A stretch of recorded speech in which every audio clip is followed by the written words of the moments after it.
مسئلہ خاص طور پر عرض کرنا ہے وہ یہ ہے کہ یہاں لوگوں کے پاس خط آتے ہیں اپنے بھائیوں کی طرف سے، اپنے رشتہ داروں کی طرف سے کہ ہمیں گھر بنانا ہے، ہمارے پاس پیسے نہیں ہیں، اور آپ بھی چاہتے ہیں کہ ان کی زکوٰۃ سے مدد ہو۔ اس میں ہوتا کیا کہ کچھ رشتہ داروں کو اس نے خطوط لکھے، اپنے بھائی کے لکھے، اپنے بہنوں کے لکھا وغیرہ وغیرہ۔ اب بھائی نے 50,000 بھیج دیے، مثلا میں وہ غریب آدمی ہوں جو گھر بنانا چاہتا ہوں، اور بھائی کی طرف سے 50,000 روپے میرے پاس آ گئے، اب میں نصاب کا مالک بن گیا۔ اب بہنوں کی طرف سے آ رہے ہیں 50,000، اب میں زکوٰۃ نہیں لے سکتا، اور لوگوں کو یہ مسئلہ معلوم نہیں، یہاں سے وہاں سے پہنچ رہے ہیں پیسے اور ان کی زکوٰۃ ادا نہیں ہو رہی۔ راستہ کیا ہے؟ یہ بھی تو سوال ہے نا کہ مولوی صاحب کیا کریں؟ اس کا راستہ یہ کہ بھائی میں نے جو 50,000 روپے بھیجے ہیں اس کا فوراً سیمنٹ ریتی اور اینٹیں خرید لیں، اس کے پیسے خرچ ہو گئے۔ اب بہنوئی کے جائیں گے، وہ بھی اس طریقے سے زکوٰۃ جو بھیجنے والے ہیں خاص وہ اس کا خیال رکھیں، اس لیے کہ زکوٰۃ ادا کرنے کا حکم ہے، زکوٰۃ پھینکنے کا، یوں ہی نکال دینے کا نہیں۔ اور ادا کرو کا مطلب یہ ہے کہ تمہیں معلوم ہونا چاہیے کہ تم مستحق کو پہنچا رہے ہو یا غیر مستحق۔ اگر آپ نے تحقیق کے بغیر آپ نے اپنی زکوٰۃ دی اور آپ نے اس کا یعنی حقیقت معلوم کرنے کی کوشش نہیں کی تو ہو سکتا ہے آپ کی زکوٰۃ ادا نہ ہو۔ گھر کے معاملے میں یہ مسئلہ بہت سو کو پیش آ رہا ہے، اس وجہ سے خاص اس کا خیال رکھا جائے، اور اس آدمی کو جس کو آپ دے رہے ہیں پورا مسئلہ سمجھا دیں کہ بھئی دیکھو یہ مسئلہ، یہ زکوٰۃ کا معاملہ ہے، تمہارے پاس اگر یہ پیسے رہیں گے تو میں تمہیں نہیں دے سکتا اور پیسے، یا کہیں اور سے آئے تو تم قبول نہیں کر سکتے اگر وہ زکوٰۃ کے ہیں۔ ہاں کسی نے امداد کر دی، للہ دے دی، وہ الگ بات ہے، یہ مسئلہ بھی قابل توجہ ہے۔ اب جو ہے زکوٰۃ ادا ہمیں دینی ہے تو کہاں دیں؟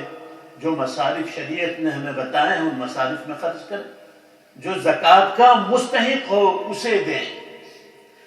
صرف ہم زکوٰۃ دو رشتوں کو نہیں دے سکتے، یاد رکھیں، باپ بیٹے کو نہیں دے سکتا، بیٹا باپ کو نہیں دے سکتا، بیٹی ماں کو نہیں دے سکتی، ماں بیٹی کو نہیں دے سکتی، ماں بیٹے کو نہیں دے سکتی زکوٰۃ اپنی۔ اسی طریقے سے نکاح کا رشتہ، شوہر بیوی کو نہیں دے سکتا، بیوی شوہر کو زکوٰۃ نہیں دے سکتا، اور سادات کو نہیں دے سکتے، سید کو، اور جس کو چاہے بھائی کو زکوٰۃ دے سکتے ہیں، بانجوں کو زکوٰۃ دے سکتے ہیں، بہن کو زکوٰۃ دے سکتے ہیں۔ یہ مسئلہ بھی آپ اپنے ذہن میں محفوظ رکھیں کہ زکوٰۃ کہنے کی بالکل ضرورت نہیں، یہ میری طرف سے بہن گفٹ ہے تمہاری، تب بھی آپ کی زکوٰۃ ادا ہو جائے۔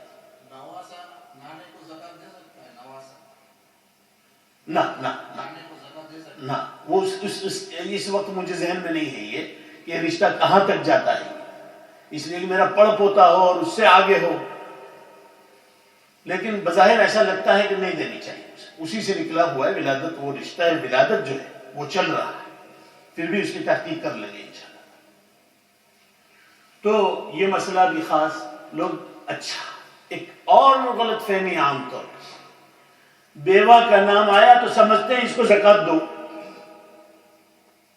ہاں ایک اور چیز آپ سے عرض کروں، جب مجھ سے زکوٰۃ کا تقاضا ہوتا ہے ہندوستان سے کسی عورت کی طرف سے، تو میں پوچھتا ہوں کہ تمہارے پاس سونا، عورتیں ایسے کسی وقت کے لیے کچھ سونا سنبھال کے رکھتی ہیں، چاندی بھی، تو سونا چاندی مثلا 2 تولے سونا ہے اور 5 تولے چاندی ہے، ان کو ملاتے ہیں تو 52.5 تولہ چاندی کی قیمت مالیت کو پہنچ جاتی ہے، تو وہ تو نصاب کا مالک بن گئی، اللہ کہ وہ یہ کہے کہ میں قرض دار ہوں، ہے میرے پاس سونا 5 تولہ لیکن میں 10 تولے کی قرض دار ہوں، اتنے تو الگ بات ہے۔ تو لوگ یہ سمجھتے ہیں ہر بیوہ مستحق ہے، یہ غلط ہے، ہر یتیم مستحق ہے، یہ بھی غلط ہے۔ اس لیے کہ ایک لڑکا یتیم ہو گیا لیکن اس کے باپ نے جو ورثے میں جو مال چھوڑا ہے، اس کے حصے میں جو آیا ہے وہ بہت زیادہ ہے۔ اب ہر آدمی یہ سمجھے کہ ہر بیوہ مستحق اور ہر یتیم مستحق، یہ غلط ہے۔ اس کو بھی خیال رکھنا بہت ضروری ہے۔ بس لوگوں کو کہیں گے یہ بیوہ ہے اس کو دے دو تو فوراً نکال کے دے دیے، بیوہ کے پاس سونا ہے، چاندی ہے، اس کے پاس کوئی پلاٹ ہے، کوئی تحقیق نہیں۔ یہ چند ضروری مسائل تھے جو اس وقت ذہن میں تھے، تو میں نے آپ کے سامنے عرض کی۔ اللہ رب العزت کہنے اور سننے کو قبول فرمائے۔ اب بھائی آئندہ جمعہ سے انشاءاللہ اعتکاف شروع ہو رہا ہے، تو آپ میں سے جو حضرات بھی اعتکاف کرنا چاہیں، اعتکاف کی 3 قسمیں ہیں۔ ایک اعتکاف واجب، دوسرا اعتکاف سنت مؤکدہ، اور تیسرا اعتکاف نفلی۔ اعتکاف واجب کون سا ہے؟ آدمی منت مانے کہ میرا یہ کام ہو جائے تو میں 10 دن کا اعتکاف کروں گا، یہ اعتکاف واجب ہے۔ اعتکاف سنت مؤکدہ، اعتکاف سنت یہ کہ ہر بستی اور ہر محلے کی مسجد میں کوئی ایک شخص اعتکاف میں بیٹھ جائے گا تو سارے محلے پر سے یہ سنت ادا ہو جائے، گویا اس محلے نے سنت ادا کر دیا اعتکاف کی۔ تو یہ مسنون اعتکاف جو ہے عام طور پر بیٹھتے ہیں، اور ایک ہے نفلی اعتکاف۔ آدمی آیا مسجد میں، اے اللہ میں آپ کے لیے معتکف ہوں مسجد میں جب تک میں یہاں رہوں۔ یہ نفلی اعتکاف 1 منٹ کا ہو، 5 منٹ کا ہو، 10 منٹ کا ہو، 1 گھنٹے کا ہو، 1 دن کا ہو، اعتکاف نفلی کہا جاتا ہے۔ تو یہ جو ہے مسنون اعتکاف ہے، ہم رمضان کے آخری عشرے میں جو ہوتا ہے، اس کے لیے آپ میں سے جو لوگ چاہتے ہیں، قاری زید کا نام آ چکا ہے، وہ بیٹھنے والے ہیں، ان کے ساتھ بھی جو ان کے ساتھ بیٹھنا چاہیں وہ اپنا نام علی بھائی کو یا فاروق بھائی کو لکھوا لیں۔ جزاک اللہ۔ مولانا موسیٰ صاحب کچھ بات کہنا چاہتے ہیں۔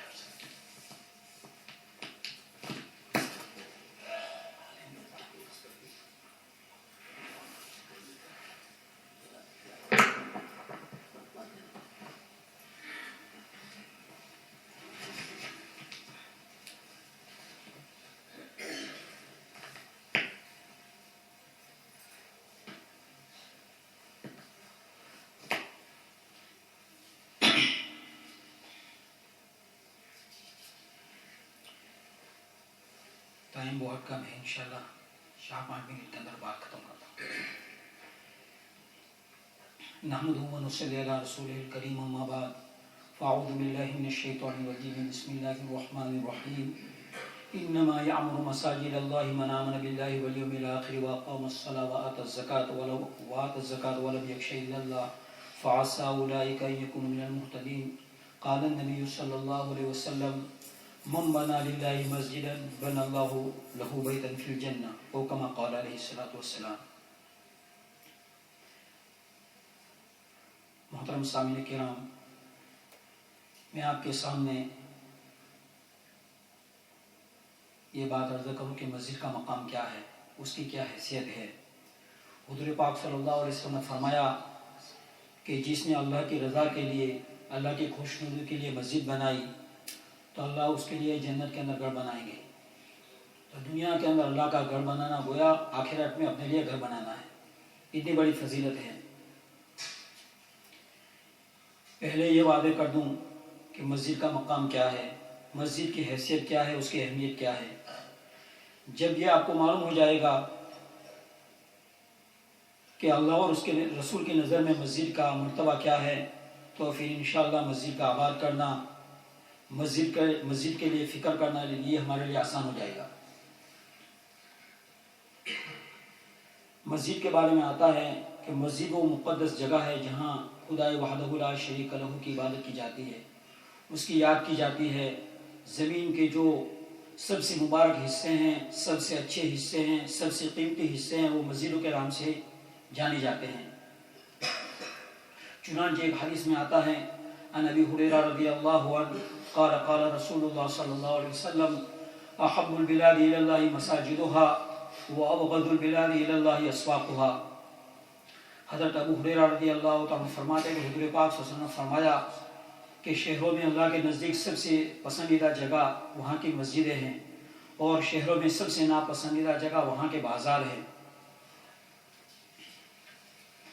تو محترم سامعین کرام، حضور پاک صلی اللہ علیہ وسلم نے مکہ سے مدینہ منورہ کی طرف ہجرت فرمائی تو سب سے پہلے جو آپ نے فکر کی وہ مسجد کی فکر کی۔ آپ نے اپنے حجرہ کی، اپنے مکان کی فکر نہیں کی، حضور پاک صلی اللہ علیہ وسلم نے زمین 2 یتیم بچوں کی تھی جس کا نام سہل اور سہیل تھا. یہ دونوں زرارہ ابن ربیعہ کی پرورش و کفالت میں رہا کرتے تھے. آپ نے ان سے 10 دینار میں یہ زمین کا ٹکڑا خریدا تھا جہاں بھی مسجد نبی صلی اللہ علیہ وسلم ہے، جس کی رقم حضرت ابو بکر صدیق رضی اللہ عنہ نے ادا کی. یہ مسجد نبی جہاں ہے اس زمین کی قیمت حضرت ابو بکر صدیق رضی اللہ تعالیٰ عنہ نے ادا کی 10 دینار. تو حضور پاک صلی اللہ علیہ وسلم نے فرمایا، محسن انسانیت یعنی حضور پاک صلی اللہ علیہ وسلم کی زبان مبارک سے نکلا، ابو بکر جب تک اس مسجد میں عبادت اور نماز ہوتی رہے گی یعنی قیامت اس کا ثواب تیرے حصے میں لکھا جاتا رہے گا. تیری قبر پر اللہ تعالیٰ رحمت کی بارش برسائے گا. تو محترم سامعین کرام، مسجد کے اندر رقم لگانا، مسجد کے اندر پیسہ لگانا، یہ صدقہ جاریہ ہے. جب انسان کی آنکھ بن جاتی ہے تو اس کے عمل بند ہو جاتے ہیں، لیکن جو اس نے اپنی زندگی کے اندر مسجد کے اندر پیسہ لگایا وہ اس کے لیے صدقہ جاریہ ہو جائے گا، اور اس کے انتقال کے بعد بھی اس کو برابر ثواب ملتا رہے گا، برابر ثواب ملتا رہے گا. حضرت عمر رضی اللہ تعالیٰ عنہ نے خلافت کے زمانے کے اندر 5000 مسجد بنوائی، اس میں 900 جامع مسجد تھی. اسی طرح مسجد کے بارے کے اندر آتا ہے کہ من اسرج سرجن فی المسجد نور اللہ قبرہ الی یوم القیامہ، جو اللہ کے گھر میں روشنی کا انتظام کرے گا اللہ تعالیٰ قیامت کے دن اس کے قبر کو نور سے روشن رکھے گا.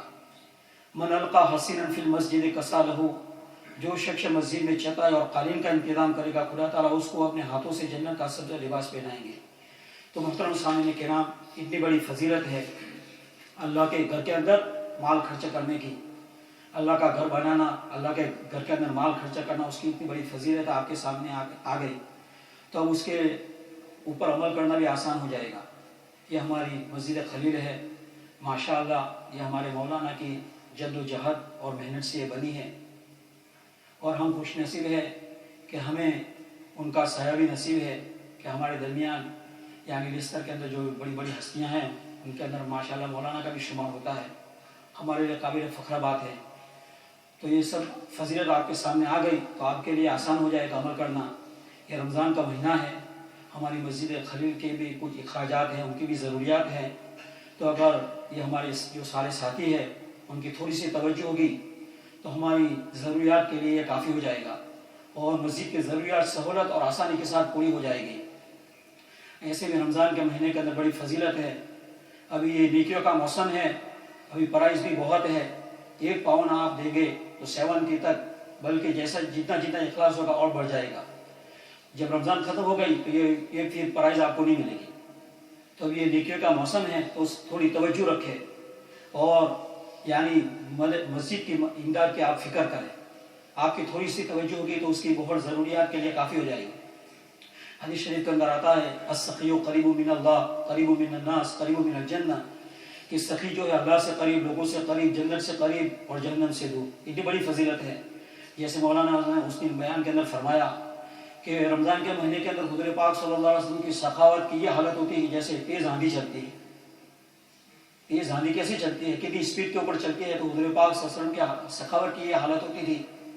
تو انشاءاللہ علی بھائی جو ہے ابھی نماز کے بعد ماشاءاللہ باہر ہوں گے بقیت کے ساتھ، اور اس کے بعد بھی آپ دے سکتے ہیں آفس کے اندر ظہر کے وقت، اثر کے وقت مسجد کے لیے للہ کوئی رقم سے آپ مدد کر سکتے ہیں. اور حضور پاک صلی اللہ علیہ وسلم کی سنت کے اوپر بھی عمل ہو جائے گا کہ حضور پاک صلی اللہ علیہ وسلم کی سخاوت اتنی بڑی تیز ہوتی تھی رمضان کے مہینے کے اندر. تو یہ اتباع بھی ہو جائے گی اور مسجد کی امداد بھی ہو جائے گی اور مسجد کا بھی کام بن جائے گا. اللہ تعالیٰ ہمیں کہیں سنی باتوں کو پڑھنے کے توفیق عطا فرمائے.